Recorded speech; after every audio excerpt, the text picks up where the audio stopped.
The morning of my mother's funeral was supposed to be about saying goodbye, not defending my right to grieve, but there stood my sister Victoria, blocking my path to the casket, her designer black dress pristine while mascara ran down her cheeks in perfectly tragic streams.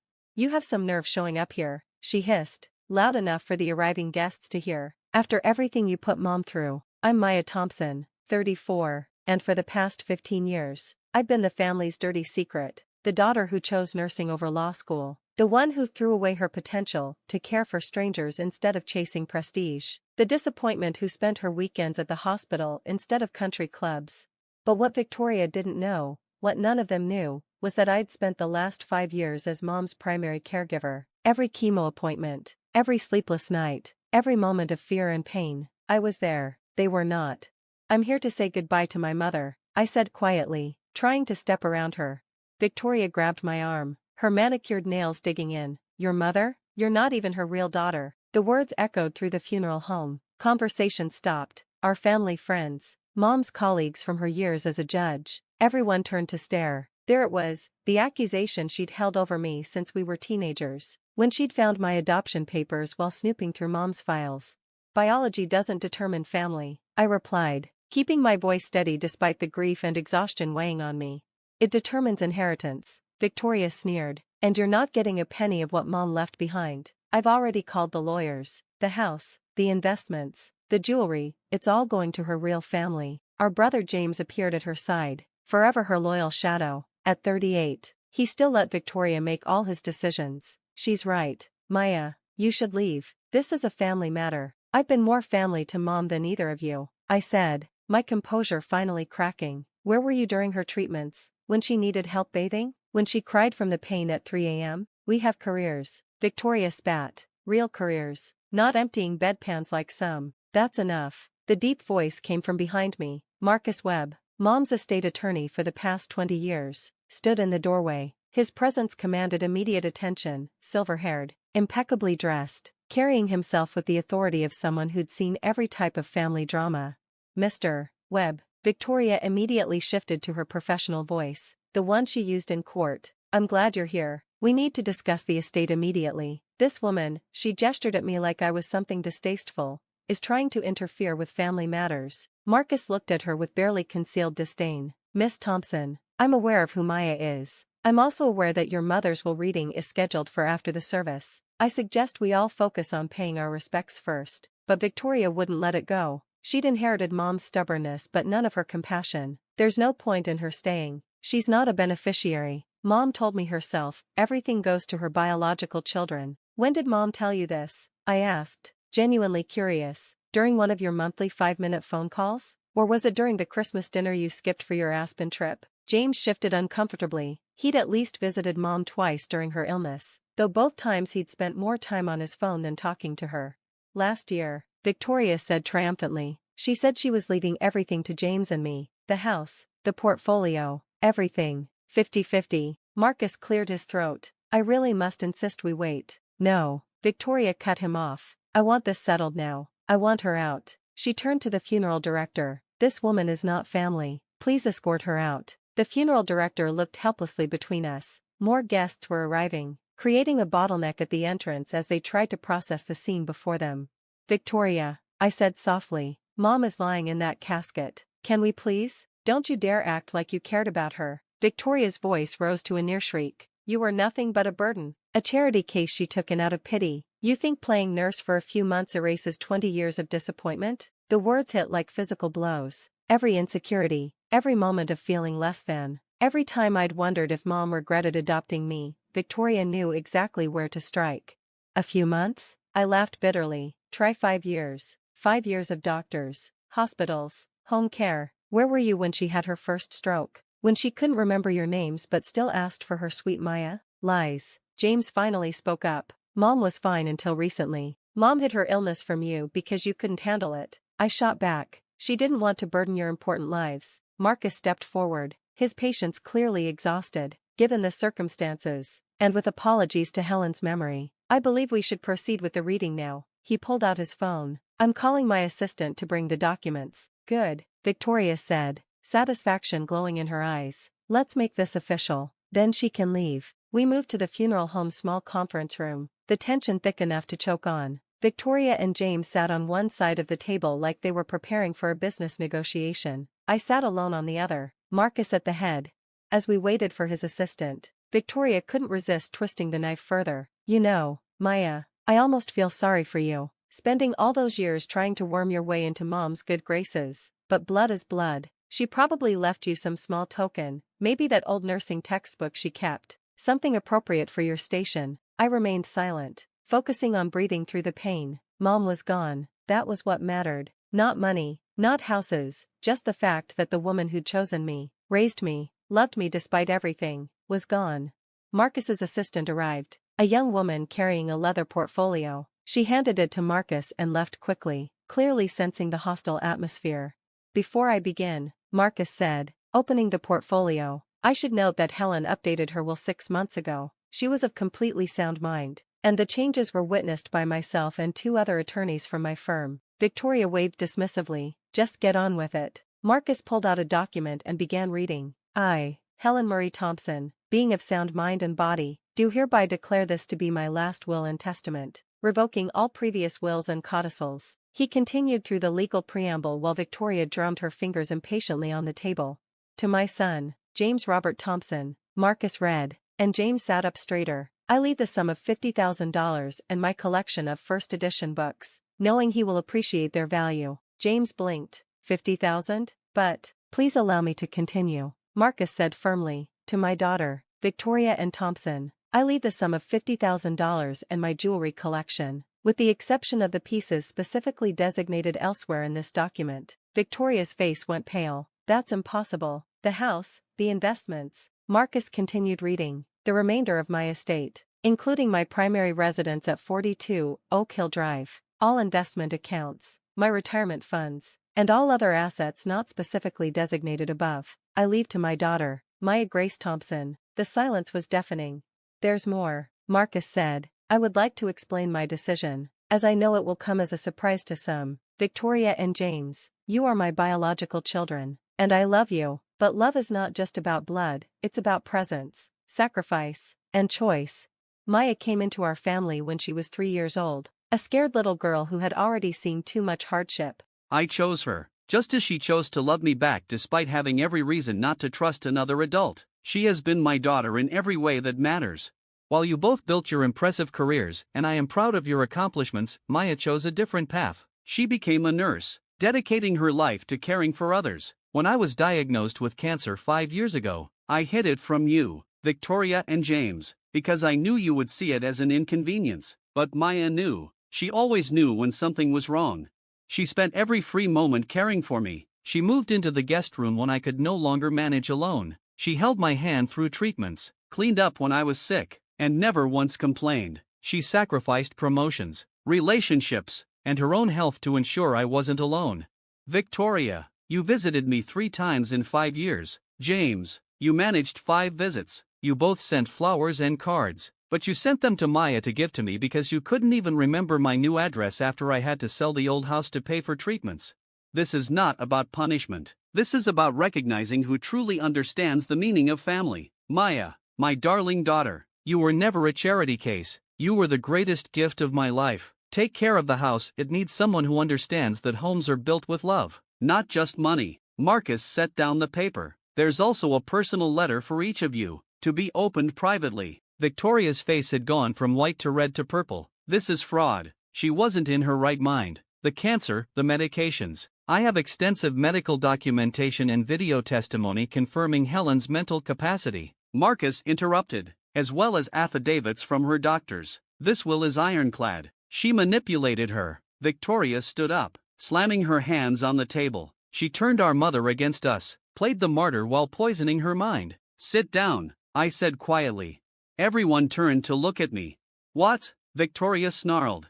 Sit down, I repeated. You want to know the truth? Mom didn't leave you the house because she knew exactly what you'd do with it. You'd sell it to the highest bidder without a second thought. That house isn't just property, it's where she raised us, where she hosted 30 years of Christmas dinners, where she planted those roses the year Dad died. I stood up, matching Victoria's stance. She didn't leave you the money because she knew you already have more than you could ever spend. Your husband's trust fund. Your corporate salary, you don't need it. You wanted it because you measure love in dollar signs. How dare you? I'm not finished, I said, finding strength I didn't know I had. You called me a charity case? You're right, I was. I was a broken, traumatized toddler when mom chose me. She could have adopted a baby, someone without baggage. Instead, she chose the difficult path because that's who she was. She saw a child who needed love and decided to provide it. No questions asked, no conditions attached. Tears were flowing freely down my face now. She taught me that family isn't about blood, it's about showing up. It's about 2 a.m. hospital runs and holding someone's hair when they're sick from chemo.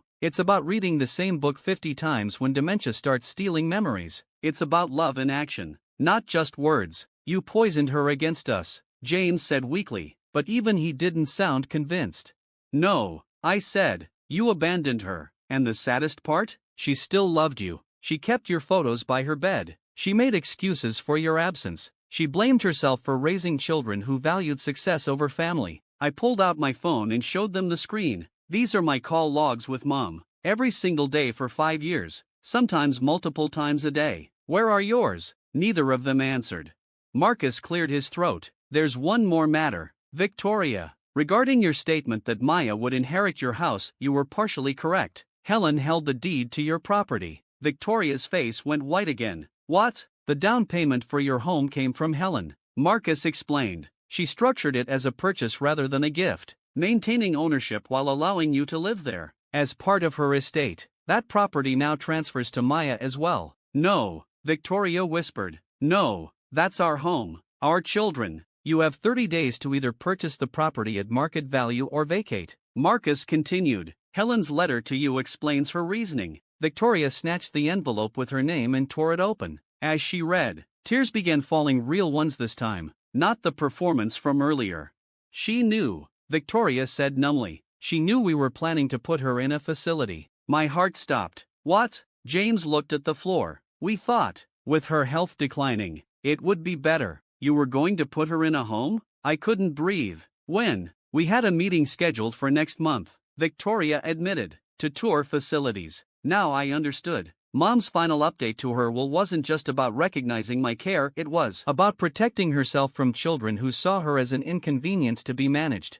Marcus stood. I'll leave you to process this. Maya, please contact my office to begin the transfer procedures. He paused at the door. For what it's worth, Helen spoke of you often. She said you were the daughter she prayed for but didn't know she needed. She was immensely proud of the woman you became. After he left, we sat in silence. Finally, Victoria spoke, her voice small and broken. I don't even know who you are anymore. I'm the same person I've always been, I said. The sister you refused to acknowledge, the daughter you tried to erase, the nurse you mocked. But more importantly, I'm the person who loved our mother enough to be there when it mattered. I stood to leave, then turned back. The house, your house, I won't take it. I'm not cruel, but you need to understand something. Mom didn't leave me her estate as a reward. She left it to me because she knew I'd honor her memory, maintain her garden, host family dinners even if no one comes. She knew I'd keep her alive in the only way that matters, through love and remembrance. Maya, James said quietly, we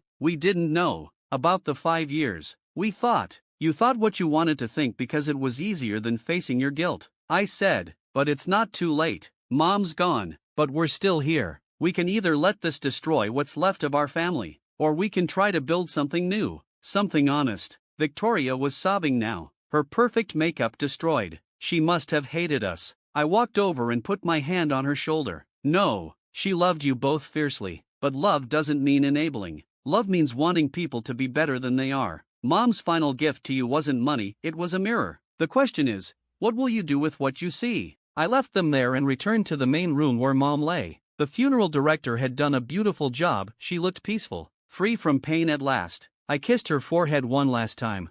Thank you, I whispered, for choosing me, for loving me, for teaching me that family is a verb, not just a noun. I promised to take care of everything you loved. Rest now. Mom, you've more than earned it. As I stood by her casket, people began approaching me. Mom's friends, her former colleagues, nurses from the hospital where she'd received treatment. Each one had a story about her kindness, her strength, her love for her children, all her children.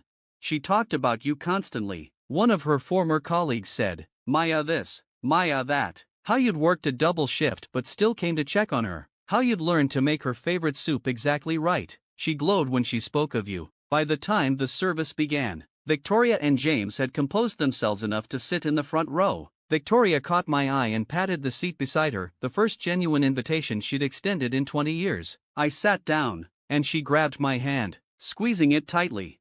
"I'm sorry," she whispered, "for everything, for the real daughter comment, for not being there, for treating you like you were less than us. We'll work through it," I whispered back. "That's what family does." As the minister spoke about Mom's life, her dedication to justice and fairness, her belief in the power of love to transform lives, I realized her final will wasn't just about distributing assets. It was her last act as a judge, rendering a verdict on what truly matters in life. Later that evening, after the burial, the three of us sat in Mom's kitchen, my kitchen now, though I couldn't quite process that. I made tea using her favorite pot, the one with the chip on the handle she refused to replace. "I don't want the house," Victoria said suddenly, not through force, but maybe we could work something out. James and I could pay you for our shares, keep it in the family. I shook my head. "This isn't about money, Victoria. It never was. Tell me, without looking, what color are the kitchen walls?" She frowned. "White, pale yellow. Mom painted them herself 10 years ago because they reminded her of sunshine." "What's her favorite flower in the garden?" Silence. "Iris, purple ones specifically. Dad gave her bulbs for their first anniversary. She divided them every year, and now they cover the entire south border." James stared into his tea. "We really didn't know her anymore, did we?" "You can still know her," I said, "through the stories I can tell, through the photos she kept, through Sunday dinners if you'll come. This house isn't mine, it's ours. I'm just the caretaker." Mom knew I'd keep her traditions alive, but traditions mean nothing without family to share them. Victoria's phone buzzed. She glanced at it, then turned it off, possibly the first time I'd ever seen her ignore a work call. "Sunday dinners? Every week, 5 p.m. Mom's pot roast recipe." "I don't even know where you live," James admitted. "Your apartment." "I mean, I don't have one. I've been here for 3 years. Gave up my place when Mom needed round-the-clock care." They exchanged shocked looks. 3 years, and they hadn't known.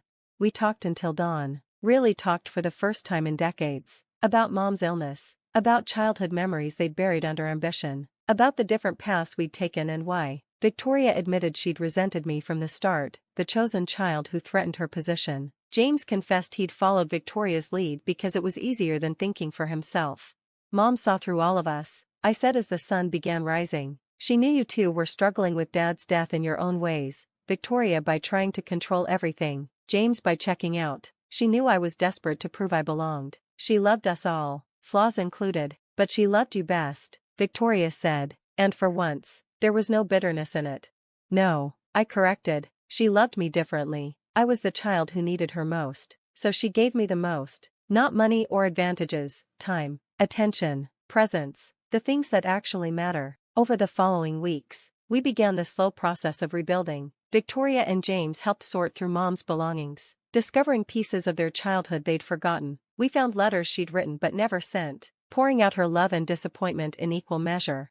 The house deed transfer was completed, but I had Marcus draw up new papers, putting the house in a family trust requiring all 3 of our signatures for any major decisions. It would remain the Thompson family home, shared and protected. Victoria kept her house, of course. I'd never intended to take it, I just needed her to understand how Mom felt, how it feels to have your home, your security, threatened by family who should protect you. 6 months later, our Sunday dinners have become tradition. Victoria brings her children, who are learning to call me Aunt Maya without the quotation marks their mother used to put around it. James comes with his partner, someone he'd been too afraid to introduce to Mom but who I welcomed with open arms.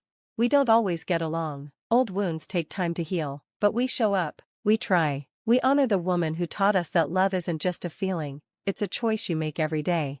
On the anniversary of Mom's death, we stood together in her garden, now blooming with those purple irises she loved. Victoria had helped me plant new bulbs, finally learning their significance. James had repaired the garden bench where Mom used to sit and read.